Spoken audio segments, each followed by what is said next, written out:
Ilang nakakabit na early warning device at signage ng DPWH sa mga kalsada sa Nueva Ecija, ninakaw. Tutukan sa report.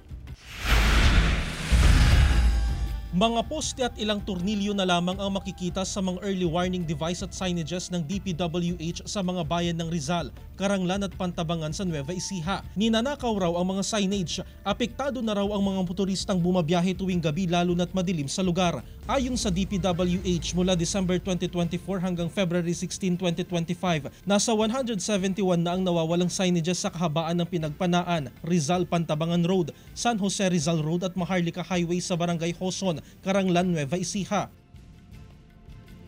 Basically kasi sir, yung ating mga signages is naka-nut and bolt lang po yan. So, madali po talaga nilang matanggal. Karamihan sa mga nawala ay mga nasa liblib na lugar at malayo sa mga kabahayan. Nakipag-ugnayan na ang DPWH sa PNP upang matutukan ng insidente. May mga kopya na raw ng CCTV footage ang mga otoridad upang matukoy ang mga salarin. Sabi mo po yung COP.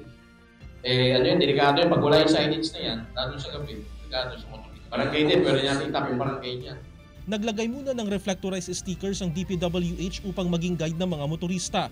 Nanawagan ng DPWH sa publiko na ipagbigay alam sa otoridad ang mga maaaktuhang nagnanakaw ng signages. Binalaan din ng ahensya ang mga may-ari ng junk shop na huwag bibili ng mga nakaw na signages dahil may karampatang parusa ang mga gagawa nito. Yung mga bawal pong bilhin is huwag niyo pong bilhin para hindi po kayo magkaroon ng problema. Kayo na rin po sana mismo sir ang makatulong sa amin na report o magsumbong kung mayroon pong mga ganyang binibenta po sa inyo. Jarek Pasiliao, 1 North Central, Luzon.